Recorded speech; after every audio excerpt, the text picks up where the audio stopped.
మన బైబిల్ మహాకావ్య కథకు తిరిగి స్వాగతం. కొన్నిసార్లు మీరు సరైన పని చేస్తారు కానీ అది మీకు అన్నింటినీ కోల్పోయినట్లుగా అనిపించవచ్చు. మీ నిజాయితీ మరియు విశ్వాసం తప్పుడు ఆరోపణలు మరియు అన్యాయమైన పరిణామాలను ఎదుర్కొన్న అనుభవం ఉందా? అలా అయితే యోసేపు ప్రాథమిక రోజులు ఈజిప్టులో గడిపిన కథ మీకు ప్రేరణనిచ్చి సవాలు విసురుతుంది.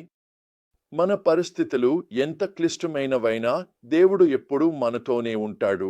తన ఉద్దేశాలను నెరవేర్చుతూ ఆ ప్రక్రియలో మన స్వభావాన్ని మలుచుతాడు అనే విషయాన్ని ఇది స్పష్టంగా చూపిస్తుంది.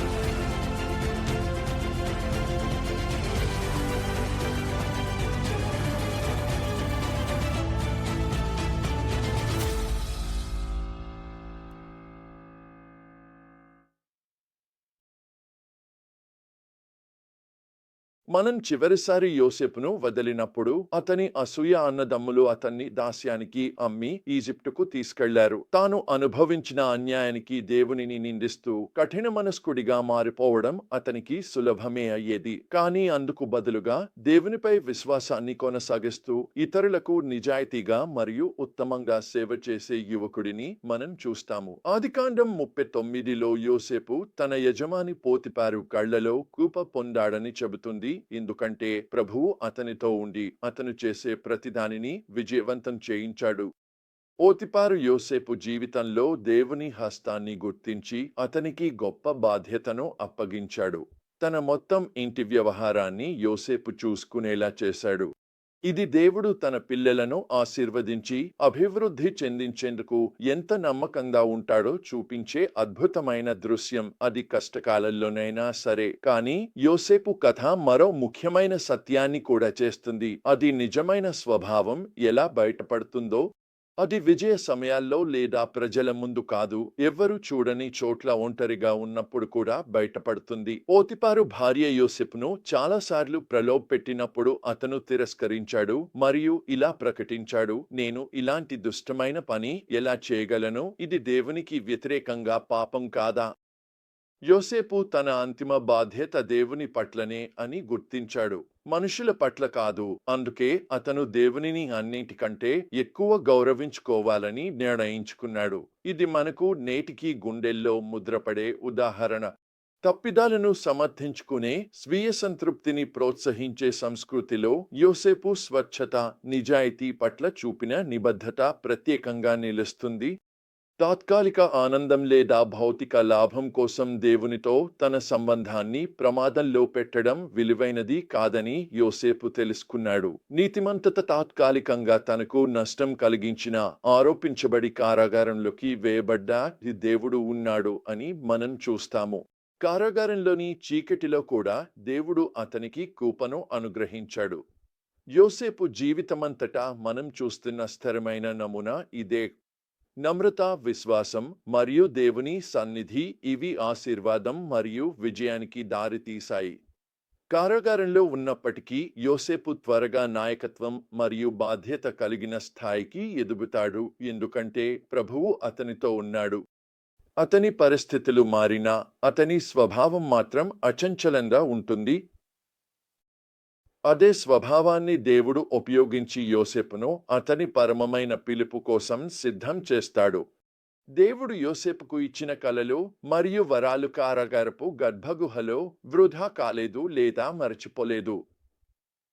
అది కాక ప్రతి పరీక్షను మరియు అన్యాయాన్ని దేవుడు ఉపయోగించి యోసేపును గొప్ప అధికారంతో మరియు ప్రభావంతో నడిపించగల నాయకుడిగా తీర్చిదిద్దుతున్నాడు. యోసేపు కథ చూపిస్తుంది, దేవుడు మనలను సిద్ధం చేస్తున్నప్పుడు ఊహించని విధంగా ఉండొచ్చు, అనుకున్న దానికంటే భిన్నంగా ఉండొచ్చు.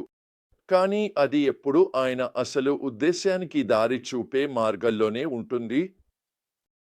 కమ్యూనిస్ట్ పాలన రోజుల్లో సంవత్సరాల క్రితం చెకోస్లోవాకియా జరిగిన శక్తివంతమైన సంఘటనలో దేవుడు యోసేపు కథతో సమానమైన కథ కలిగిన వ్యక్తిని కలవడానికి అవకాశం ఇచ్చాడు. తన విశ్వాసం కోసం 5 ఏళ్లు కారాగారంలో గడిపిన వృద్ధ పాస్టర్తో భోజనం పంచుకునే గౌరవం దక్కింది. మాట్లాడగా ఆయన వినయపూరితమైన స్వభావం మరియు యేసుపై ఆయనకు ఉన్న లోతైన ప్రేమ నన్ను ఆకట్టుకున్నాయి. ఆయన తన హృదయపు కోరికను నాతో పంచుకున్నారు.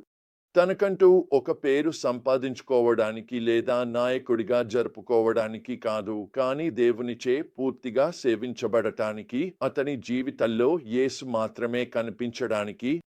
ఆయన చెప్పిన ఒక మాట నా ఆత్మలో ఒక అగ్ని రగిలించింది. ఆయన అన్నారు, చాలా మంది ఇక్కడికి వచ్చి దేవుని కోసం ఒక పెద్ద అగ్ని రగిలించాలనుకుంటారు, కానీ నేను దేవుని కోసం ఒక పెద్ద అగ్ని రగిలించాలనుకోవడం లేదు. నేను దేవుని అగ్నిలో పూర్తిగా దహించబడాలనుకుంటున్నాను. నేను పూర్తిగా శూన్యమయ్యే వరకు. అప్పుడు ఆయననే అన్నీ అవుతారు. అప్పుడు నేను దేవుని మహిమను చూడగలను. తన విరిగిన జర్మన్ భాషలో ఆయన నన్ను గమనంగా చూసి అడిగారు, నేను చెప్పేది నీకు అర్థం అవుతోందా? నేను పూర్తిగా శూన్యమై దేవుడు అన్నీ అయినప్పుడు అప్పుడు నేను దేవుని మహిమను చూడగలను. ఈ వ్యక్తి ఊహించలేని కష్టాలు మరియు హింసను అనుభవించాడు. అయినప్పటికీ ఆయన ఏకైక లక్ష్యం క్రీస్తును మహిమపరచడం మరియు ఆయనను మరింత లోతుగా తెలుసుకోవడం మాత్రమే. స్నేహితులారా, ఇదే రకమైన స్వభావాన్ని దేవుడు మనలో ప్రతి ఒక్కరిలో రూపుదిద్దాలని కోరుకుంటున్నాడు. ఇతరులను ముందుగా ఉంచే వినయం, దేవునిని అన్నింటికంటే పైగా ఉంచే మనస్తత్వం, శోధనలకు వ్యతిరేకతకు ఎదురొడ్డి నిలిచే విశ్వాసం, వ్యక్తిగత లాభాన్ని కంటే దేవుని మహిమను కోరుకునే హృదయం. యోసేపులాగా మీరు కూడా అన్యాయమైన ప్రవర్తనను ఎదుర్కొనవచ్చు. చిన్న భిన్నమైన కలలు బాధాకరమైన అన్యాయాలు కావచ్చు, కానీ దేవుడు ఎప్పుడూ గమనించని విధంగా పనిచేస్తూనే ఉంటాడు. అంధకారమైన అధ్యాయాలను కూడా ఆయన ఉద్దేశాల కోసం మిమ్మల్ని సిద్ధం చేయడానికి ఉపయోగిస్తాడు. మీ పని ఆయనను నమ్మడం, నైతికతతో నడుచుకోవడం, ఆయన సన్నిధి మరియు శక్తిని మీ బలమైన విజయానికి మూలంగా అంగీకరించడం. కాబట్టి మీరు ఈరోజు ఎక్కడ ఉన్నా, యోసేపుతో గుంటలోనూ కారాగారంలోనూ ఉన్న దేవుడు మీ పోరాటాల్లో మరియు అనిశ్చిత పరిస్థితుల్లో కూడా మీతోనే ఉన్నాడని తెలుసుకోండి. ఖర్చుతో కూరుకున్నా కూడా తదుపరి సరిగ్గా చేయాల్సిన పనిని చేస్తూనే ఉండండి. మీ విశ్వాసానికి రచయిత మరియు పరిపూర్ణత దాత అయిన యేసుపై మీ దృష్టిని నిలిపి ఉంచండి. మరియు రహస్యంగా చూసే దేవుడు మీ విశ్వాసాన్ని ఉపయోగించి అనేక జీవితాలను తన రాజ్యానికి ప్రభావితం చేయడానికి బహిరంగంగా మీకు ప్రతిఫలం ఇస్తాడని నమ్మండి.